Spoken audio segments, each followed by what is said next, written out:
Menjengah pendidikan hari ini ya. Kita ada dulu baby boomer, kemudian generasi X, millennial, Gen Z, Alpha, Gen Z baby. ya. Itulah cabaran berbeza kan? Ya. Kalau dulu macam-macam identiti mereka ni pelbagai intrik yang berlaku. Kali ini kita nak berbincang dalam horizon yang lebih luas lagi dalam konteks mengajar anak-anak, Alpha dan juga cabarannya. Untuk itu kita bersama dengan tetamu kita yang kini berada di studio, Tuan Haji Shafruddin Ali Hussein, Timbalan Ketua Pengarah Pendidikan Malaysia, Sektor Pembangunan Profesionalisme. Selamat datang Tuan Haji, ataupun lebih mesra dengan panggilan Cikgu Din. Ya, Cikgu Din dah sekian lama dalam dunia pendidikan kan? Melihat pelbagai perubahan yang berlaku. Tapi bila kita dah sampai, waktu belum lepas kita dah sampai pada generasi yang muda ni, yang membesar dengan teknologi, celik mata ya. Ibu bapa mereka pun dah memang terbiasa dengan benda itu. Macam mana pengalaman cikgu lah daripada yalah kita dulu mengajar yalah, ada kapurnya, ada papan hitamnya. Sekarang tekan-tekan keluar ke kemenjadian murid tu mungkin berbeza sama sekali kan? Komen Cikgu Din macam mana? Okey, terima kasih Fitri dan juga Rosina. Jadi yang pertamanya Cikgu mengucapkan terima kasih kerana bagi peluang untuk Cikgu berada di sini pada pagi ini. Kalau kita lihat pendidikan itu sebenarnya satu yang dinamik. Pendidikan dia tak boleh statik. Tak boleh berada di situ dan dia tidak berkembang. Maka berdasarkan pada itu Kementerian Pendidikan telah merangka falsafah pendidikan kebangsaan. Dan daripada falsafah pendidikan kebangsaan itu kita lihat kita nak melahirkan murid yang holistik, yang bukan sahaja bagus dari segi intelek dia tetapi juga dari segi perkara lain termasuk jasmani, sosial, emosi dan sebagainya. Jadi keadaan itu merupakan satu visi kita. Itu yang pertama. Yang kedua, kita nak menyediakan murid kita ni untuk digunakan oleh negara kita sebagai sumber manusia dan pada masa sama juga mereka boleh meretasi negara kita sebagai pekerja di peringkat antarabangsa. Itu dan menjadikan negara kita lebih mampan dan lebih berjaya dan sebagainya. Jadi memang telah berlaku perubahan-perubahan itu. Sebagai contoh, kita telah mulakan memperkenalkan komputer teknologi kepada sekolah daripada tahun 1980-an lagi. Apabila 90-an kita memperkenalkan sekolah bestari dan sebagainya. Jadi memang ada perubahan itu Fikri. Memang ada perubahan itu dan kita melihat guru-guru kita terpaksa menyesuaikan diri mereka dengan tuntutan. Kalau dulu kita lihat yang menjadi pelakon utama dalam bilik darjah ialah guru. Tetapi sekarang ni kalau kita lihat yang jadi pelakon utama bukan lagi guru tetapi ialah murid-murid kita. Kerana murid-murid kita sebenarnya telah dibenarkan untuk membawa perhati ke sekolah. Dan ada sekolah yang sebenarnya telah menyediakan peranti-peranti tersebut sendiri. Dan yang kita tidak benarkan ialah membawa telefon bimbit ataupun handphone ke sekolah. Jadi berlaku perubahan-perubahan itu yang memerlukan kita menyediakan murid kita bukan untuk zaman cikgu tapi zaman mereka. Bila cikgu sentuh tentang zaman mereka ini, kita melihat bahawa mereka hidup dalam gaya hidup yang berteknologi tinggi. Segala-galanya di hujung jari. Kita juga cikgu sebenarnya mempunyai seorang lagi tetamu secara dalam talian. Saya nak perkenalkan Datuk Ali Hassan, Pengerusi Persatuan Ibu Bapa dan Guru Nasional PIBGN. Assalamualaikum Datuk, apa khabar? Waalaikumsalam warahmatullahi wabarakatuh. Baik, Datuk. Terima kasih atas undangan ini. Ya, sebagai mukadimahnya Pak Datuk pun dah lama terlibat dengan PIBGN. Melihat bagaimana kalau dulu ibu bapanya zaman yang berbeza. Sekarang ni ibu bapa pun yang muda yang mungkin katanya kadang-kadang terlalu ambitious ataupun idealistik. Macam mana nak mendepani ibu bapa yang kalau dulu ibu bapanya mungkin agak ada yang tak dapat pendidikan yang sepenuhnya. Tapi kali ini semuanya rata-ratanya ada pendidikan yang tinggi. Jadi mereka membangunkan sesuatu yang besar berimpak tinggi. Jadi adakah itu terlalu laju, terlalu idealistik untuk dicapai? Atau cikgu melihat macam mana pengalaman Datuk sendiri lah dalam isu ini? Saya lihat ibu bapa dan penjaga sekarang ni dia mengikut zaman. Lalunya saya kira utamanya di bandar dan di sekolah-sekolah asrama penuh misalnya dan sekolah-sekolah yang mempunyai infrastruktur yang baik, ibu bapa dan penjaga mengikuti zaman. Mereka misalnya mengetahui tentang pembangunan dan juga pendidikan serta apa yang dikehendaki oleh anak-anak dan juga dasar-dasar pendidikan negara. Dan menghendaki kita mengisi orang kata kebajikan dan kemajuan murid-murid dalam acuan kita sendiri, khususnya memenuhi falsafah pendidikan negara. Dan untuk ini saya kira generasi Alpha ini berbeza, saya ingat. Mereka lebih ke depan. Walaupun mereka ke depan, saya rasa mereka juga perlu adanya panduan dan bimbingan. Khususnya daripada guru, ibu bapa, penjaga dan juga semua pihak. Tidak boleh hanya membiarkan mereka berterusan. Bagi saya, mereka ini diibaratkan semacam layang-layang yang sedang berjalan. Jadi kita kena ikut perentaknya. Kalau dia laju sangat, mungkin kita tarik. Ya, terputus pula kan? Jangan rentas dia. Ini yang perlu kita kan. Kita beri bimbingan yang sama. Saya punya pengalaman misalnya. Cucu saya sendiri yang baru misalnya 10 tahun ke 11 tahun. Beliau ni ke depan tentang teknologi. Dia selalu menggunakan handphone di rumah dan sebagainya. Tetapi yang menarik bagi saya ialah beliau mau berbincang dengan saya dan bertukar-tukar fikiran dengan apa yang nak dijawab betul atau tidak. Ini cara yang baik. Bimbingan ibu bapa, bimbingan pendidik, bimbingan guru, bimbingan masyarakat setempat perlu kan sama. Baik, saya setuju bila Datuk menyentuh tentang memerlukan bimbingan daripada guru dan juga masyarakat setempat, ibu bapa sebagainya. Tetapi kalau kita lihat, mereka ini dikatakan hidup dalam zaman berteknologi tinggi di mana segala-galanya di hujung jari. Kita nak melihat suasana pembelajaran pada hari ini, Datuk. Guru juga turut memainkan peranan penting. Apabila sekarang ini suasananya mungkin berbeza. Ramai dalam kalangan guru-guru kita menggunakan platform media sosial untuk menyebarkan ilmu dan dalam masa yang sama murid-murid juga turut terlibat. Ya, jadi dia sebab bila kita buat konten dia perlu ada interaksi. Kalau cikgu mengajar kalau tak tunjuk pelajar jadi macam satu hala kan. Jadi tadi sebut tadi tentang layang-layang tu dia perlu juga layang-layang tu kadang dipertontonkan. Macam mana kalau murid-murid sendiri dijadikan sebagai bahan dalam konten itu? Ibu bapa pula batasannya macam tak suka anak itu diperagakan jadi bahan dalam kandungan itu, viral dan sebagainya. Datuk bagaimana pandangannya? Bagi saya mesti ada check and balance.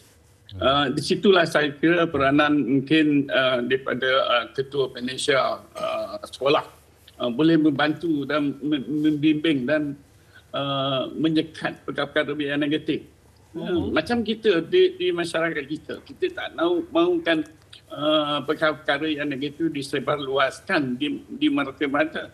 Begitu juga anak-anak kita. Kita kena melatih mereka untuk tapis, pilih yang baik sahaja. Dan saya percaya di sini juga kita melatih kepada guru. Dan saya mengucapkan syabas kepada KPM. Sentiasa memberikan updated information, latihan dan juga latihan semula kepada guru. Ini yang kita hendakkan. Kita meremajakan guru-guru. Dalam istilah semasa.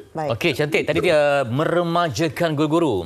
Jadi cikgu dia rasa macam mana untuk proses peremajaan itu terjadi? Okey, cikgu nak tambah sikit apa yang Datuk kata tadi. Kita sebenarnya di Kementerian Pendidikan kita menggalakkan guru-guru kita menggunakan teknologi, menggunakan media sosial. Jadi tetapi kita ada garis panduan dalam surat perkeliling kita 3 SPI 3 2017 kita menggariskan apa yang mereka boleh lakukan, apa yang mereka tak boleh lakukan. Jadi di situ dalam konteks kalau katakan dia nak menggunakan murid-murid mereka sebagai sebahagian daripada kandungan ataupun konten mereka, maka mereka mesti dapat kebenaran dan mereka tahu perkara-perkara yang mereka tak boleh buat. Contohnya tidak boleh mengaibkan murid-murid mereka disebabkan untuk tujuan kandungan tadi. Okey, jadi garis panduan itu telah jelas dan cikgu-cikgu kita sebenarnya memang dah tahu kerana proses untuk menurunkan surat perkeliling itu biasanya kita akan lalukan melalui pengarah kepada PPD, kepada pengetua dan guru besar, maka ada pula proses penataran dan kita menyediakan protokol-protokol untuk membuat latihan. Jadi dalam konteks meremajakan guru ini kita memang ada dasar pendidikan digital yang akan dibuat peluncuran oleh Yang Amat Berhormat Perdana Menteri insya-Allah dalam masa yang terdekat ini. Jadi kalau kita lihat ini, kita menyediakan guru-guru kita dengan latihan yang secukup untuk menyediakan guru kita ini untuk menghadapi apakah perubahan-perubahan dalam kaedah pendekatan dalam pengajaran mereka. Pada masa yang sama juga mereka mesti memenuhi kompetensi yang perlu ada dalam diri kita itu. Saya pernah berbincang dengan Cikgu Din lah. Cikgu Din walaupun baru bertemu, tapi Cikgu Din belum awal lagi dikatakan Rina perlu ada jiwa sebagai guru ni. Kadang memang cemerlang dalam peperiksaan kita dapat skor ni, tapi nak jadi jiwa yang dalam tu Cikgu Din, apa formula itu? Okey. Dia sebenarnya kita telah memperkenalkan standard guru Malaysia 2.0. Jadi dalam standard guru Malaysia 2.0 ni ada dua. Satu ialah yang berkaitan dengan kompetensi yang guru perlu penuhi. Yang kedua ialah etika keguruan itu. Okey, tetapi dalam itu ada domain dia. Dalam domain itu ialah kualiti peribadi. Jadi dalam kualiti peribadi itu kita mengharapkan yang guru kita itu sustain, kekal dengan jiwa pendidiknya, roh guru itu. Maka walaupun dalam keadaan teknologi berubah, dunia berubah, tetapi kita mesti memastikan murid-murid kita ini didedahkan dengan karakter-karakter yang kalis masa depan. Contohnya katakan sikap yang positif. Sebagai contohnya ada banyak lagi, jati diri dan sebagainya. Walaupun apa pun dunia berubah, maka karakter yang kita bina kepada murid-murid kita itu dia mengatasi kalis masa tadi. Ternyata cabaran guru hari ini bukannya mudah, besar cabaran mereka. Datuk, mungkin Datuk juga boleh sentuh bagaimana melihat, pasti ada pro dan consnya apabila kita melihat generasi alfa ini lebih cerdik. Kadang-kadang ilmu mereka ini merentasi daripada apa yang diketahui ibu bapa. Pandangan Datuk sendiri. Saya melihat bahawa ini perubahan yang positif dan kita mestilah mengambil perubahan ini pada perubahan yang positif, yang mana generasi alfa ini mempunyai ciri-ciri yang menarik bagi saya. Kalau kita lihat berbandingkan misalnya generasi alfa di Amerika Syarikat, dia mempunyai ciri-cirikan bahawa dia orang kata yakin pada kekeluargaan dan juga kepada kenegaraan. Itu satu. Kita lihat anak-anak muda sekarang ni begitu cenderung dan sungguh-sungguh untuk kebersamaan dengan negara. Itu satu. Kedua, generasi alfa ini dia pro kepada perubahan iklim dan juga alam sekitar. Dan memang satu lagi perkara yang menarik ialah dia memang passionate, begitu berjiwa tinggi tentang teknologi, dan kita harapkan dengan ciri-ciri ini mereka mempunyai jati diri seperti yang Tuan Haji Sharifuddin mengatakan. Roh semangat guru, roh semangat kepada sebagai warga negara yang baik dapat kita suntik dan kita semaikan dari dalam pendidikan sekali, dari peringkat rendah, malah dari segi peringkat prasekolah lagi. Saya harap ini baik, macam Cikgu Din, ya betul. Kita anggap positif kepadanya, insya-Allah. Baik. Presiden Dato', Cikgu Din biasa dengan, saya bagi contoh ya. Kalau dulu kita tengok negeri mana yang nombor satu jadi berkejar-kejar ya untuk ranking, untuk statistik semua. Tapi kadang-kadang tertinggal. Kita memang laju di landasan tu, tetapi yang tadi sebutkan tadi untuk roh jiwa dia, menjadi murid tu membesar bersama dengan jiwa dia membesar dengan falsafah yang kita nak tu. Kadang memanglah laju sangat nak kejar ranking, siapa nombor satu, negeri mana yang paling top kan. Tapi untuk membina dengan ikhlas itu bagaimana? Okey, cikgu tertarik sebenarnya apabila yang berhormat menteri kita. Yang berhormat menteri kita dalam apabila beliau memperkenalkan 7 trust Kementerian Pendidikan Malaysia. Trust yang kedua ialah Karamah Ihsaniah.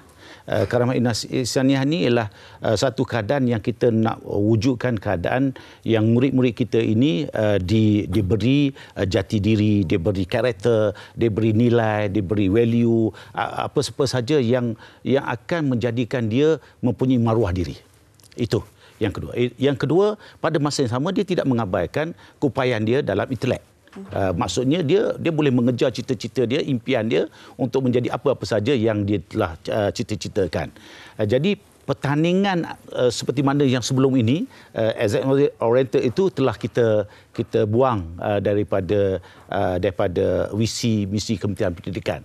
Kita melihat murid sebenarnya mempunyai potensi Mereka itu mempunyai potensi. Jadi bagaimana kita nak mencorakkan itu bersama dengan ibu bapa. Kerana kita tidak mampu di peringkat sekolah, kita tak mampu untuk mencorakkannya secara keseorangan. Maka kita memerlukan sokongan daripada ibu bapa, daripada masyarakat sekeliling.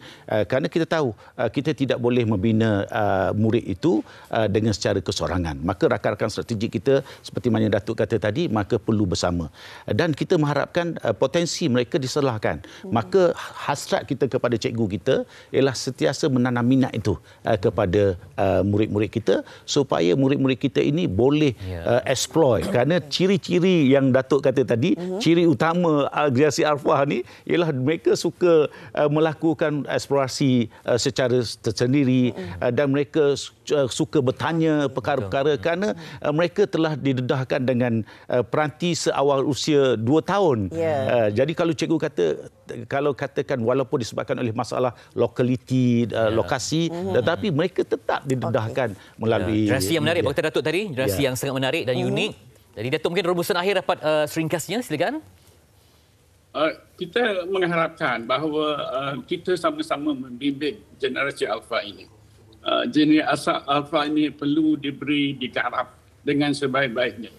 Roh pendidikan, roh warga negara tulen, roh jati diri kita untuk memberi khidmat kepada semua pihak, pada diri, pada keluarga, pada negara dan juga kepada antarabangsa.